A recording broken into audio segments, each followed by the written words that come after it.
Hello everyone, welcome to Namdev academy. आप सभी का स्वागत है। इस वीडियो के अंदर हम देखेंगे कंप्लीट मैथ फॉर्मूला। इसके अंदर 5-6 वीडियो अपलोड किए जाएंगे और सभी के सभी, चाहे क्षेत्रमिति हो, त्रिकोणमिति हो, या तो अपनी अर्थमेटिक मैथ हो, एडवांस मैथ हो, जितने फॉर्मूले उनमें लगते हैं पूरी मैथ की हम 5-6 वीडियो बना के डालेंगे। ये आपके एसएससी और रेलवे की और स्टेट लेवल की जितनी भी एग्जाम्स हैं सभी के लिए उपयोगी साबित होगी। फॉर्मूले याद करने से अपना आधा काम आसान हो जाता है। तो इनके अंदर क्या है कि शॉर्ट ट्रिक भी नहीं लगा सकते। अर्थमेटिक मैथ के अंदर तो हम ट्रिक लगा लेते हैं, जो एडवांस मैथ होती है उसमें फॉर्मूले बिना काम नहीं चलता। तो आज हम देखें क्षेत्रमिति, मेंसुरेशन ऊपर आधारित कुछ फॉर्मूले वो देखेंगे। क्षेत्रमिति के अंदर हम देखेंगे 2D पे आधारित, 2D यानी 2 डायरेक्शन पे आधारित, और 3D यानी 3 डायरेक्शन पे आधारित। 3D का मतलब हो गया जैसे कि अपने घनाभ हो गए, घन हो गए, बेलन हो गया, गोला हो गया, उनके फॉर्मूले देखेंगे। 2D का मतलब हो गया वर्ग हो गए, त्रिभुज हो गए, आयत हो गए, उन पे आधारित हम फॉर्मूले देखेंगे। तो सबसे पहले हम बात करते हैं त्रिभुज की। त्रिभुज होते हैं तीन भुजों से घिरी हुई आकृति। तीनों का जो सम होता है, कोणों का योग होता है, वो होता है 180 डिग्री। त्रिभुज के जो कोणों का योग होता है 180 डिग्री, 3 भुजाएं होती हैं। त्रिभुज का जो क्षेत्रफल होता है वो होता है 1/2 आधार इंटू ऊंचाई। ये किस केस में होता है? जब वो समकोण त्रिभुज हो। समकोण त्रिभुज हो, उसमें आपको बेस दिया होगा और हाइट दी हुई, तब आपको फॉर्मूला लगाना है 1/2 आधार इंटू ऊंचाई। या इस तरीके से कोई भी त्रिभुज हो जिसके अंदर आपको आधार और ऊंचाई दे रखी हो, जैसे ये त्रिभुज दे दिया इस तरीके से, जिसका आपको आधार दे रखा है और यहाँ से हाइट दे रखी है, तो आप इसमें ये फॉर्मूला लगा सकते हो। अगर त्रिभुज की तीनों भुजाएं दे रखी हो तो हम फॉर्मूला लगाएंगे ये s into S minus A, S minus B, S minus C, जहाँ s का मतलब होता है तीनों भुजाओं का योग का आधा। ठीक है, ए बी सी भुजा की लंबाई है, जैसे ये त्रिभुज हो गया, इसकी ए बी सी भुजा की लंबाई है, तो हम इसका फॉर्मूला लगाएंगे s कोष्टक s minus A, S minus B, S minus C, सबके ऊपर अंडर रूट लगाएंगे और s क्या हो जाएगा अपना दी गई भुजाओं का टोटल का आधा कर देंगे। नेक्स्ट बात करते हैं त्रिभुज का क्षेत्रफल। यदि अपने को माध्यिका दे दी, माध्यिका की लंबाई, जैसे माध्यिका ये होती है जो एक भुजा से यहाँ से गुजरती है और इस पे गई, ये कोणों से गुजरती है, इसको हम बोलते हैं माध्यिका। तो अगर माध्यिका की बात करें, माध्यिका दे दी आपको ए बी सी, तब आपको त्रिभुज का क्षेत्रफल लगाना है। फॉर्मूला डायरेक्ट ये लगाना है 4/3 under S, S minus A, S minus B, S minus C, यानी जो अपना जो पहले वाला फॉर्मूला था ना, उसको 4/3 से मल्टीप्लाइड कर देना। सीधी बात ये है, यदि अपने को माध्यिका की लंबाई दे रखी है तो जो भी अपना है उसको एस को वैसे नहीं करना है, ए बी सी का हाफ कर देना है। तो ये अपना फॉर्मूला हो जाएगा जब ए बी सी माध्यिका ही हो। अब यहाँ पे ए बी सी क्या है? माध्यिका ही है। नेक्स्ट बात करते हैं हम समबाहु त्रिभुज की ऊंचाई। समबाहु त्रिभुज वो त्रिभुज होता है जिसकी सब भुजाएं बराबर हो, यानी ये भी 5 है, ये भी 5 है, ये भी 5 होगी। तो इसकी अगर ऊंचाई की बात करें तो ऊंचाई होती है √3/2 इंटू भुजा। ध्यान देना, ऊंचाई बराबर होता है √3/2 इंटू भुजा। और भुजा होती है, भुजा के लिए हम इसको अगर एक फॉर्मूला याद कर लिया तो इससे भुजा निकल सकते हैं। भुजा हो जाएगी 2/√3 इंटू ऊंचाई। यहाँ पे अगर क्षेत्रफल की बात करें तो क्षेत्रफल का फॉर्मूला हो जाता है √3/4 इंटू भुजा का स्क्वायर। तो ये फॉर्मूला एक ये याद रख लो, एक इनमें से याद रख लो, जो आपको याद रहता है वो ये याद रख लो। अपने को आंसर मिल जाएगा √3/4। जैसे अब देखो, ये √3/2 इंटू भुजाएं ऊंचाई, ये है √3/4 इंटू भुजाएं स्क्वायर। तो इसको याद रख लो और ऊंचाई का याद रख लो, ये अपने आप आपसे निकल जाएगा। नेक्स्ट है समबाहु त्रिभुज का क्षेत्रफल। अगर ऊंचाई के रेस्पेक्ट में डायरेक्ट आपको भुजा ने देके ऊंचाई दे दी, ये त्रिभुज है समबाहु त्रिभुज, इसकी डायरेक्ट आपको ऊंचाई दे दी, तो आप डायरेक्ट क्या करो, ऊंचाई का स्क्वायर अपन में √3 कर दो। आपको वो निकालने की जरूरत नहीं है कि आप भुजा निकालो फिर आप फॉर्मूला लगाओ। डायरेक्ट अगर ऊंचाई से अपने को समबाहु त्रिभुज का क्षेत्रफल निकालना है तो ऊंचाई का स्क्वायर अपॉन √3। समद्विबाहु, द्विबाहु का मतलब होता है जिसकी दो भुजा समान हो। ये समद्विबाहु त्रिभुज बना लिया। ये कहता है कि जिसकी 20 समान भुजा की लंबाई हो, और बी होते हैं वो तो सेम भुजा है और ए होगी अलग, तो इसकी दो भुजा समान हो गई। इसका अगर अपने को ऊंचाई निकालनी है तो ऊंचाई का फॉर्मूला लगेगा ये, वो 1/2 4b स्क्वायर माइनस ए स्क्वायर। और उसका क्षेत्रफल लगाना हो तो क्षेत्रफल हो जाएगा a/4 √4b स्क्वायर माइनस ए स्क्वायर। इसमें ध्यान देना, जो बाहर की साइड में है बाहर वही भुजा लेनी है। यहाँ कन्फ्यूजन हो जाता है बहुत बार कि एक समान भुजा को ले एस समान भुजा को, तो यहाँ पे आपको हमेशा जो एस समान भुजा है उसको बाहर लेनी है। एस समान भुजा अपॉन में 4, तो ये अंडर रूट में आ जाएगा 4b स्क्वायर माइनस ए स्क्वायर। नेक्स्ट बात करते हैं आयत की।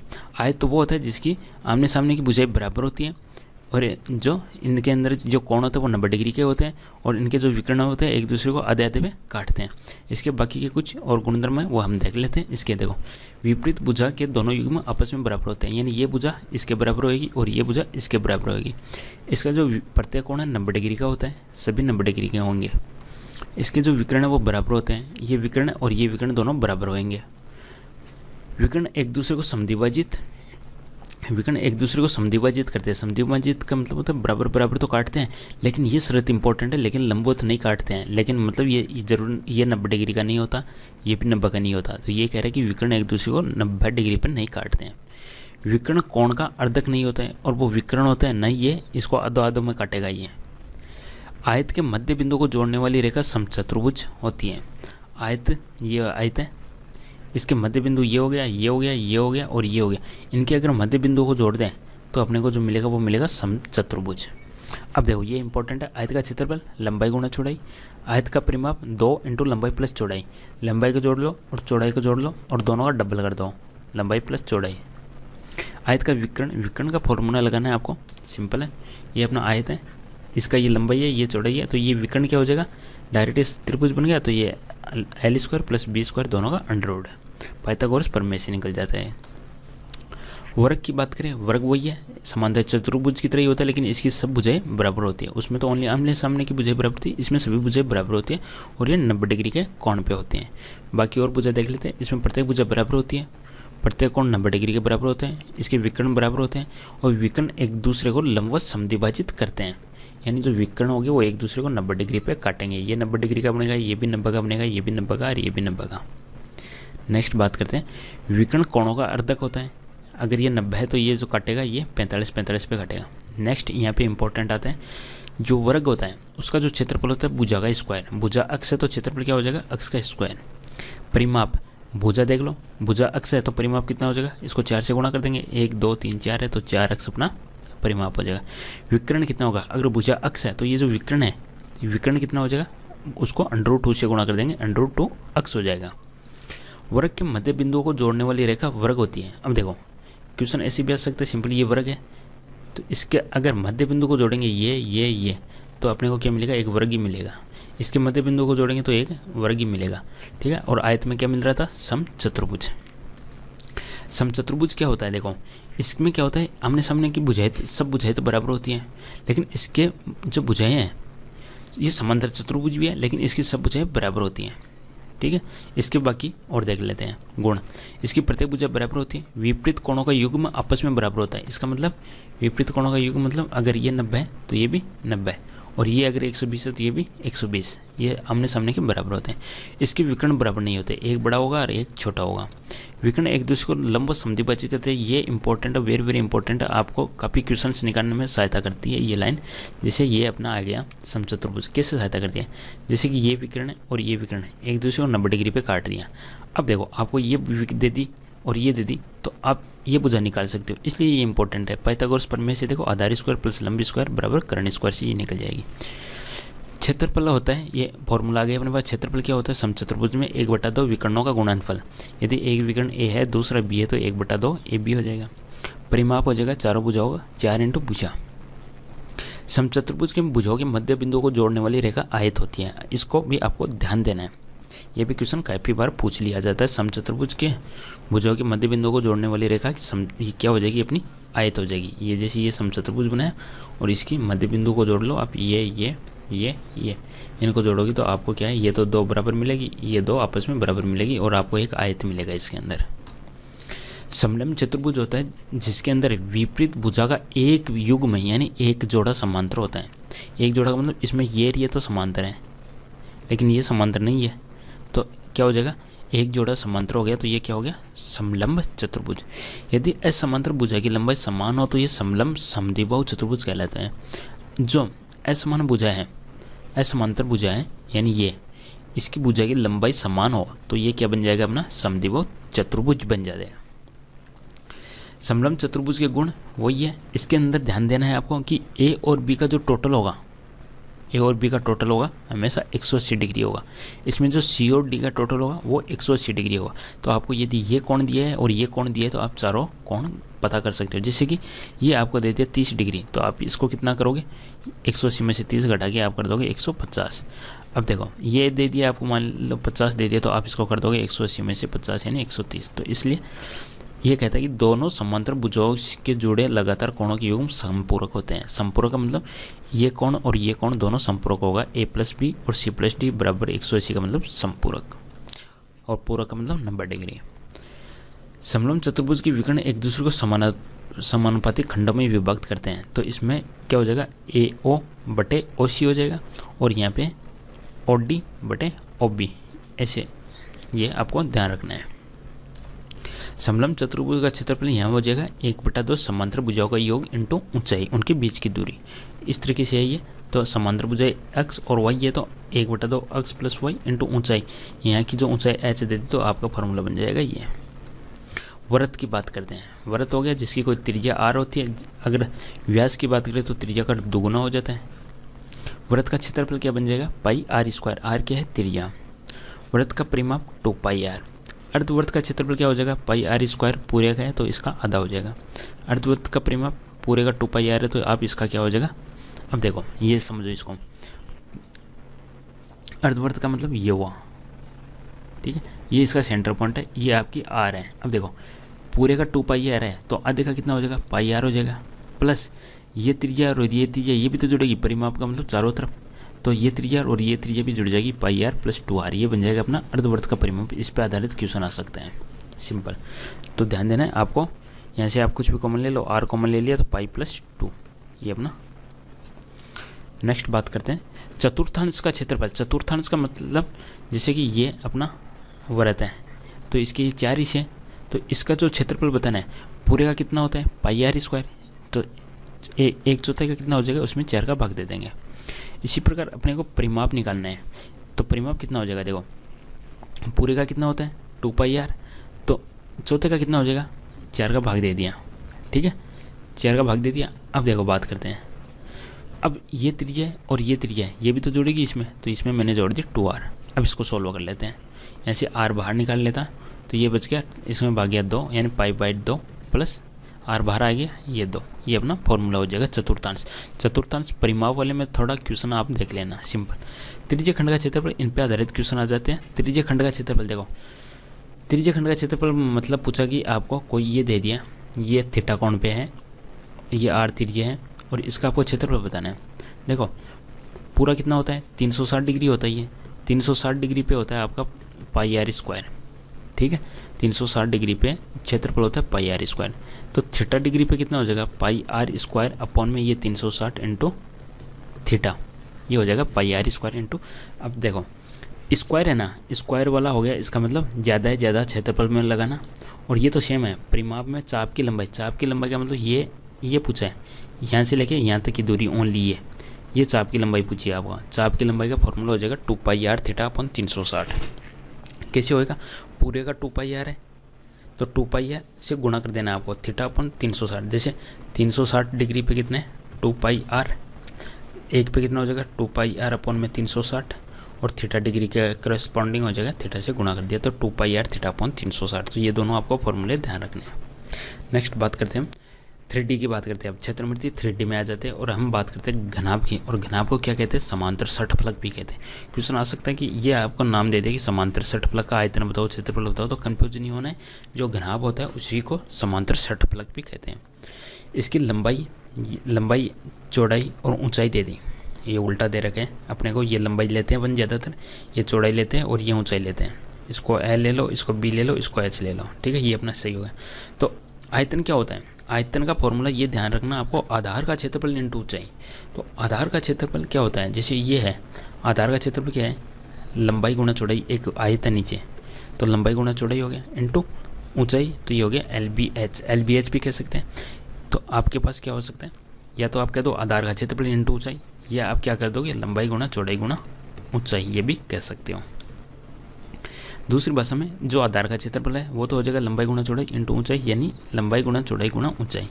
यदि आपको 3 सतह है उसके, यहाँ पे 3 सतह है इसकी, देखो जैसे एक ये ऊपरी ऊपर वाली ले लो, जैसे एक ये नीचे वाली ले ली, एक ये ले ली, ठीक है, और एक और हो जाएगी इधर वाली। 3D में देखोगे तो एक अपने तरफ, जैसे ये लास्ट वाली दे देता हूँ, तो तीनों सतहों का क्षेत्रफल दे दिया। तो आपको अगर डायरेक्ट वॉल्यूम निकालना है तो आप क्या करोगे, तीनों का एरिया को गुणा कर दो और उनका अंडरवुड निकाल दो। A1 A2 A3।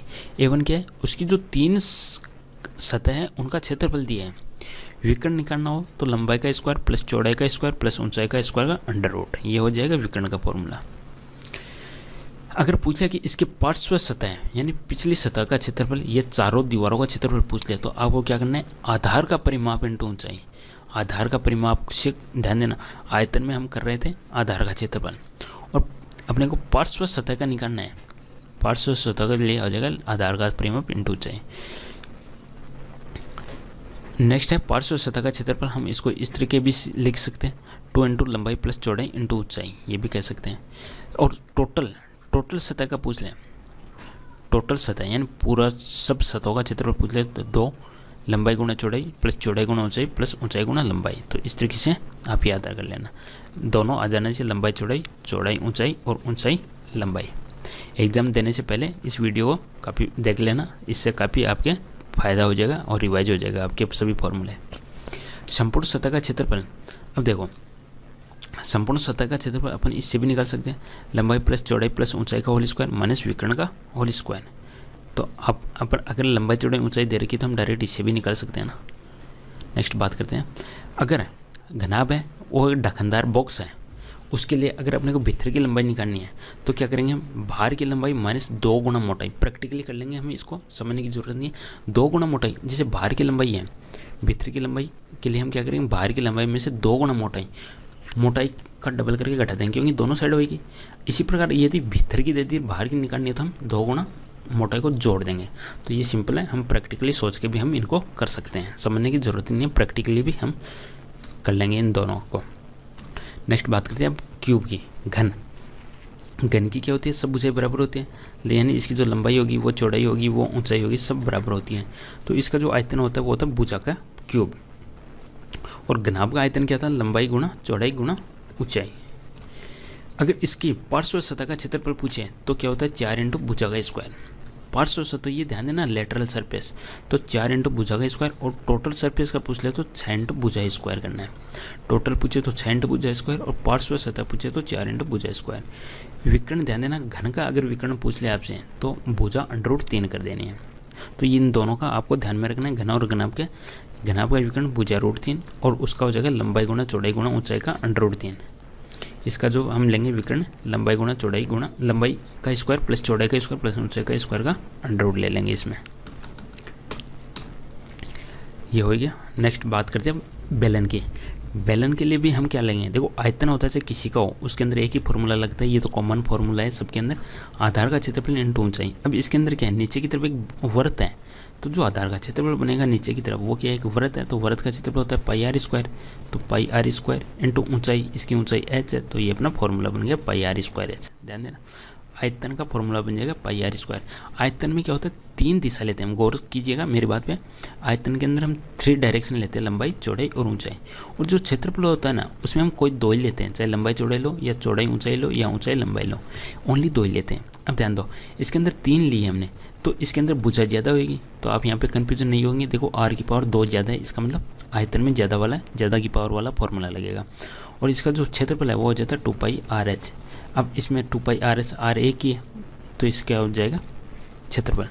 देखो इसका जो अगर वक्र पृष्ठ क्षेत्रफल निकालना है, वक्र पृष्ठ हो गया आधार का परिमाप।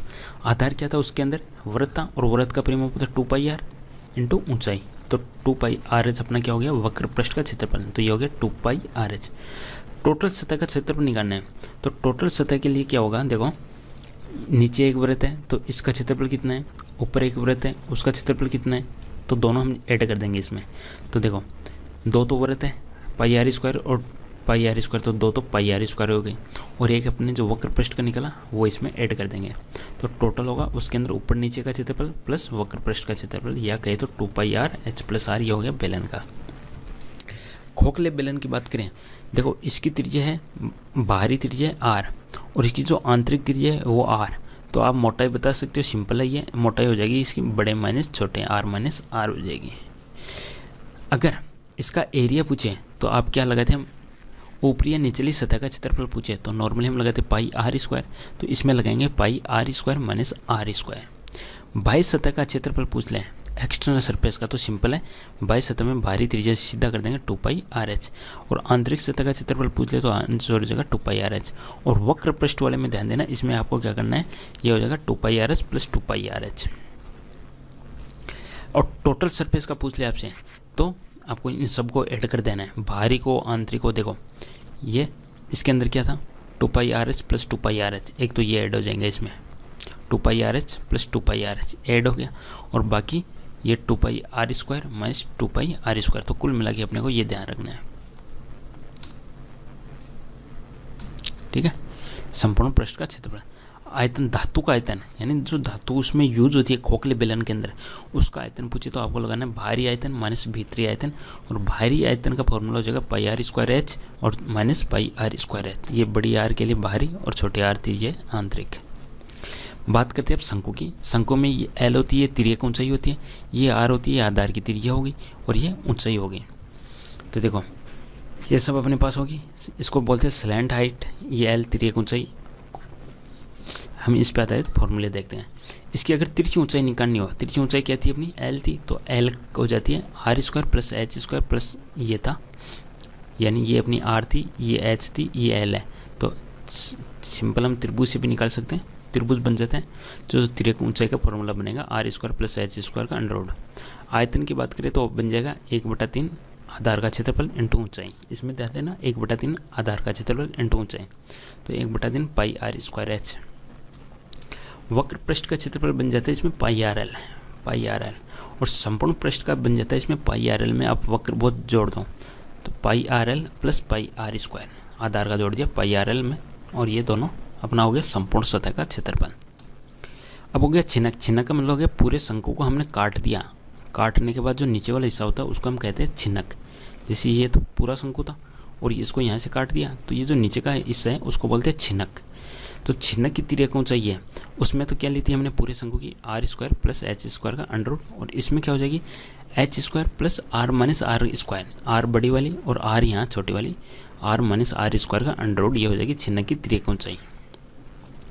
आयतन पूछे तो उसमें आयतन लिया था हमने शंकु में 1/3 πr²h, और इसमें क्या हो जाएगा 1/3 πh, तो सेम है, ये चेंज हो जाएगा बीच वाला, r² कर दो, बाद में एक छोटे वाले की r² कर दो, बाद में एक बड़ा r इंटू छोटे वाले r की मल्टीप्लाइड कर दो।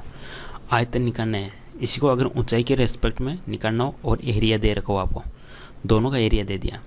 a1 और a2 आधार और शीर्ष का क्षेत्रफल है। जैसे नीचे वाले का क्षेत्रफल है a1, हम इसको काटते हैं दो भागों में, यहाँ से काटा तो ये a1 हो गया, और ये a2, दोनों का आपको क्षेत्रफल दे रखे हैं। तो आयतन निकालना तो हम ये फॉर्मूला काम मिलेंगे, h/3 a1 plus a2 plus under root में a1 a2।